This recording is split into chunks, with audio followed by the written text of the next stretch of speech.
Hello student, सूर्य classes के इस YouTube channel पर आपका स्वागत है। और स्टूडेंट्स, हम लोग पिछले वीडियो में क्लास 10th का पहला चैप्टर वास्तविक संख्या का 1.2 एक्सरसाइज का क्वेश्चन नंबर 1, 2 और 3 देख चुके हैं। अगर आप वो सारा सोल्यूशन नहीं देखें तो आप जाइए वीडियो को देख लीजिए, या हम आई बटन पे या एंड स्क्रीन पे सारा वीडियो को लगा देंगे, उसको देख लीजिएगा। तो आज के इस वीडियो में हम लोग स्टूडेंट्स बात करने वाले हैं क्वेश्चन नंबर 4, 5, 6 एंड 7 के बारे में।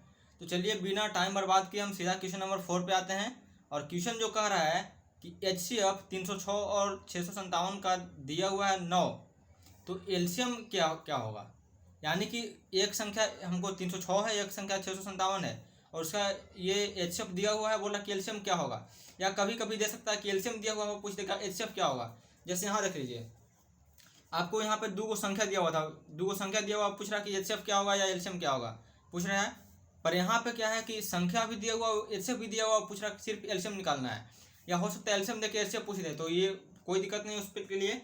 हम लोग आते हैं क्वेश्चन नंबर 4 पे, सीधा बात करते हैं। 306 और 657 का दिया हुआ है 9, और बोल रहा है कि एलसीएम क्या होगा।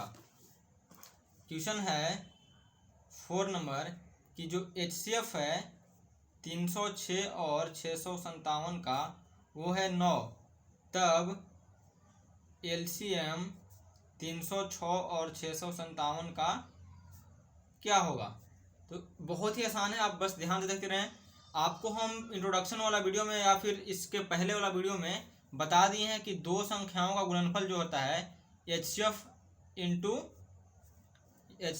एलसीएम के बराबर होता है। आपको एक फॉर्मूला बताया था कि दो संख्याओं का गुणनफल जो है HCF एलसीएम के बराबर होता है। तो यहाँ पर लिख लेंगे, माना कि A बराबर 306 है और B बराबर 657 है। A हम मान लेंगे 306 को और B मान लेंगे 657 को। अब चलेंगे प्रश्न से पूछ रहा है कि एलसीएम क्या होगा। एलसीएम बराबर लिखेंगे। तो यहाँ से देखिए, हम फॉर्मूला जानते हैं कि A गुने B बराबर HCF गुने एलसीएम होता है। तो एलसीएम बराबर क्या होगा, इधर गुना में इधर आके भाग हो जाएगा, यानी कि A गुने B बटा HCF हो जाएगा। और ये फॉर्मूला हम आपको पिछले वीडियो में पढ़ा दिए हैं। अगर आप नहीं देखे हैं तो आप जाइए पिछले वीडियो को देखिए, आपको पूरी तरह से समझ आ जाएगा। फॉर्मूला बताया हुआ है और अभी फिर से बता दिए हैं।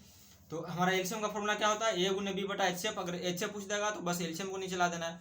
अब इस फॉर्मूला पे हम लोग निकाल लेंगे क्या, एलसीएम। A कितना है 306, B कितना है 657, HCF कितना है 9। अब इसको हम डिवाइड करेंगे और गुना करने के बाद हमारा आंसर आ जाएगा।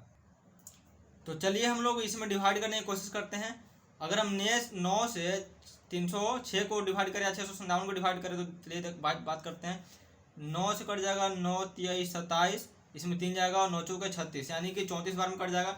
अब हमको करना है 34 से 657 में गुना, जो हमारा आएगा वही हमारा एलसीएम हो जाएगा। जो हमारा गुना करने के बाद आएगा वो हमारा क्या हो जाएगा, एलसीएम हो जाएगा।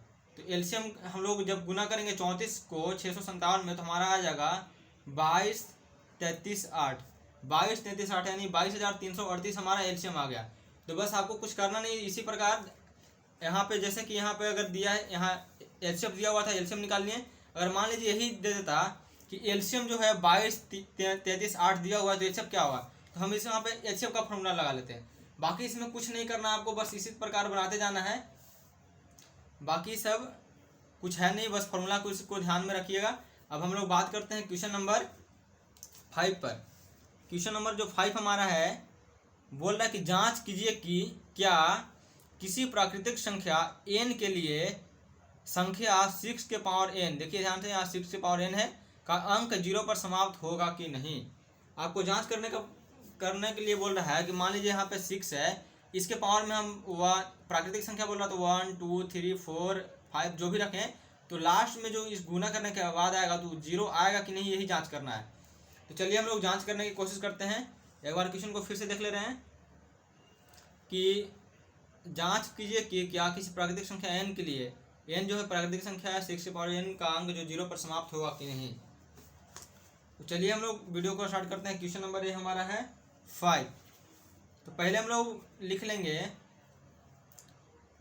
जो दिया हुआ है, माना कि a बराबर 6 के पावर n, जहाँ n एक प्राकृत संख्या है। ये क्वेश्चन बोल रहा है, हम कुछ नहीं लिख रहे हैं, क्वेश्चन बोल रहा है उसी तरह प्रकार हम लिख रहे हैं। क्वेश्चन देखो बोल जो क्वेश्चन बोल रहा है उसी को लिख देना है। माना कि हम बस मान लिया कि इसको ए मान लिए, ए बराबर जो है 6 पावर n है, जहाँ n एक प्राकृतिक संख्या है, इसलिए n बराबर हम लोग क्या लिख सकते हैं, प्राकृतिक संख्या किसे कहते हैं, आपको हम पहला इंट्रोडक्शन वीडियो में बता दिए हैं कि गिनती की संख्या को प्राकृतिक संख्या कहते हैं। तो इसलिए हम n बराबर 1 2 3 4 5 6 7 8 मान सकते हैं। चूंकि n हमारा प्राकृतिक संख्या है इसलिए हम n का वैल्यू जो है 1 2 3 4 रख सकते हैं। तो चलिए हम लोग n जो n का वैल्यू है उसको हम a में मान रख के देखते हैं। लिखेंगे जब n बराबर 1 हो तब 6 के पावर n बराबर क्या हो जाएगा हमारा, 6 के पावर 1 कर देंगे, यानी कि 6 आ जाएगा। 6 के पावर 1 6 ही होता है। अब लिखेंगे जब n बराबर 2 हो तब 6 के पावर 2 बराबर क्या हो जाएगा, 6 के पावर 2 यानी कि 6 इंटू 6। अब देख रहे हैं 36 आ रहा है। उसी प्रकार हम लोग रखेंगे जब n बराबर 3 हो, जब n बराबर 3 हो तब 6 के पावर 3 बराबर क्या हो जाएगा, क्योंकि 6 के पावर n जो है यहाँ पे ऐसे लिख सकते हैं, 6 के पावर n बराबर 6 के पावर 2 हो जाएगा, 6 के पावर n बराबर 6 के पावर 3 हो जाएगा, यानी 6 इंटू 6 इंटू 6 कर देंगे। तो 6 छक 36 और 36 छक होता है 216। अब आगे देखते हैं इस प्रकार और मान रखकर लिखेंगे जब n बराबर 4 हो तब 6 के पावर n बराबर क्या लिख देंगे, 6 के पावर 4 यानी 6 गुने 6 गुने 6 गुने 6। तो फिर से हम गुना करेंगे तो क्या हो जाएगा, 6 छक 36, 6 छक 36, 36 छक 216 और 216 में करेंगे 6 से गुना तो हमारा आ जाएगा 1296। उसी प्रकार हम लिख लेंगे जब n बराबर 5 हो तब 6 के पावर n बराबर 6 के पावर 5 यानी कि 6 इंटू 6 इंटू 6 इंटू 6 इंटू 6 1 2 3 4 5 1 2 3 4 5 5 6 के पावर 5 है तो 5 से गुना कर लेंगे। अब देखिए 6 छक 36, 36 छक 216 और 216 छक आया था 1296।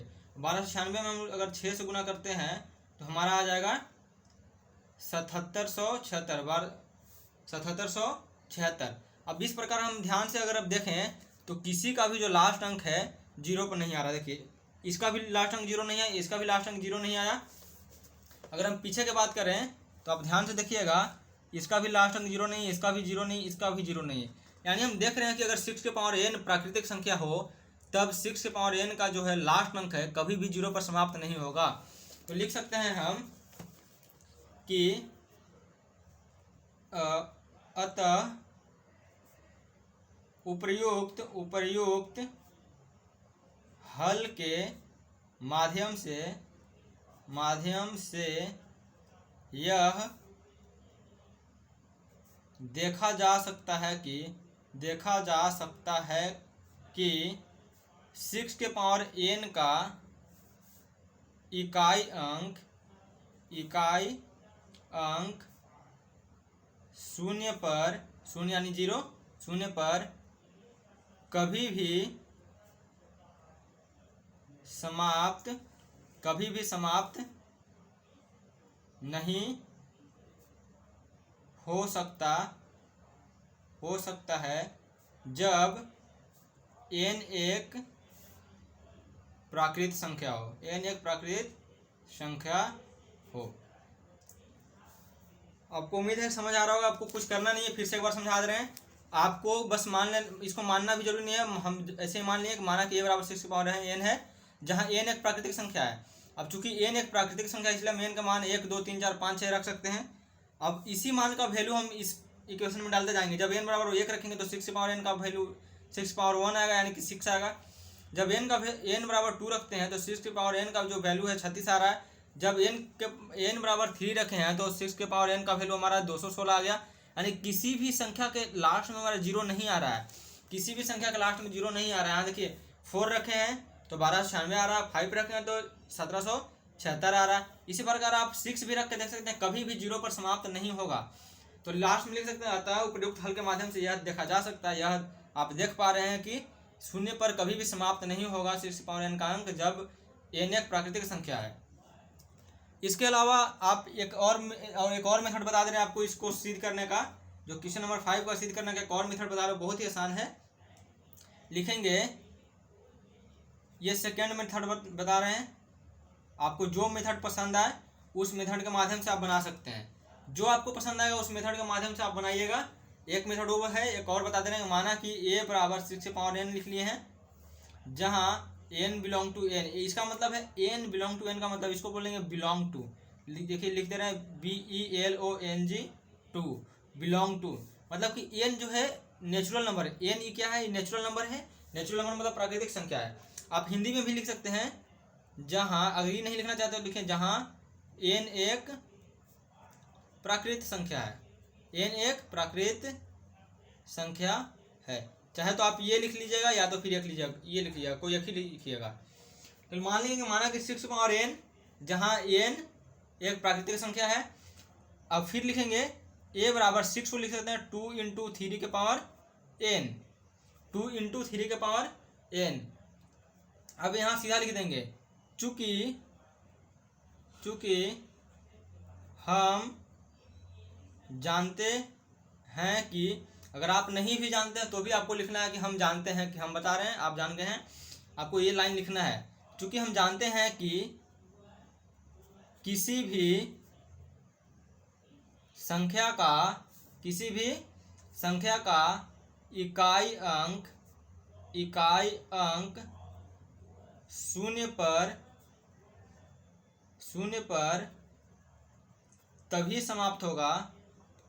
तभी समाप्त होगा जब 2 और 5 का धनात्मक घात उसका गुणनखंड हो।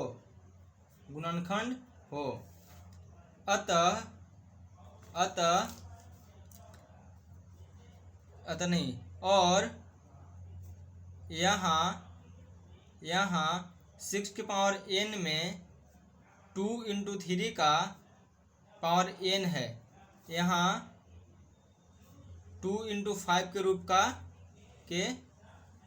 का नहीं है।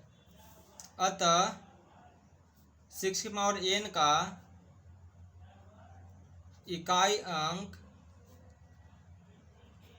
कभी भी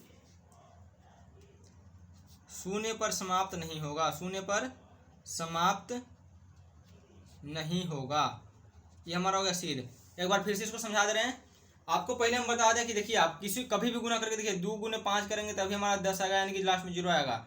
कभी भी इसके अलावा कोई भी संख्या, 2 और 5 के अलावा कोई भी संख्या है तो आपको लास्ट में 0 नहीं देखने को मिल रहा है। आप ध्यान में इसको रखिएगा। तो इसलिए हम इसको क्या करिए, इसको पहले हम गुणनखंड के रूप में तोड़ देते हैं। यहाँ देख रहे हैं कि 2 तो है लेकिन 3 आ गया, 2 तो है लेकिन 3 आ गया। तो हम लिख देंगे सीधा कि चूंकि हम जानते हैं कि किसी भी संख्या का इकाई अंक शून्य पर तभी समाप्त होगा जब 2 और 5 के गुणनखंड हो उसका, ना कि 2 और 3 का। जब 2 और 5 के धनात्मक घात उसका जब गुणनखंड होगा तभी वो शून्य पर समाप्त होगा, अन्यथा शून्य पर समाप्त नहीं होगा। तो अतः हम कह सकते हैं कि 6 की पावर n का इकाई अंक शून्य पर कभी भी समाप्त नहीं होगा, क्योंकि इसमें 2 और 3 के पावर n के रूप का है। यह जो है 2 और 3 के रूप का है, इसलिए यहाँ पे कभी भी शून्य पर समाप्त नहीं होगा। तो उम्मीद है आपको दोनों मेथड पसंद आया होगा, लेकिन ये आपके ऊपर निर्भर करता है कि आपको कौन सा मेथड ज़्यादा पसंद है। जो भी आपको पसंद हो उस मेथड से बना सकते हैं, दोनों ही सही है, दोनों पर आपको नंबर मिल जाएगा। तो इस प्रकार हम लोग क्वेश्चन नंबर 1, 2, 3 और 4 को देख लिए हैं। तो चूंकि वीडियो लंबा हो रहा है इसलिए हम वीडियो को यहीं पर समाप्त करते हैं और मिलते हैं नेक्स्ट वीडियो में क्वेश्चन नंबर 5 तक तो हो गया, 6 और 7 के साथ। तो वीडियो देखने के लिए बहुत बहुत धन्यवाद। अगर वीडियो आपको अच्छा लगता होगा तो लाइक, शेयर और सब्सक्राइब कर दीजिएगा, अन्यथा ये तो आपकी मर्जी है कि सब्सक्राइब कीजिए, अगर नहीं आपके अगर हेल्पफुल होगा तो ज़रूर आप सब्सक्राइब कीजिए, हमको उम्मीद है। तो चलिए मिलते हैं फिर नेक्स्ट वीडियो में। जय हिंद।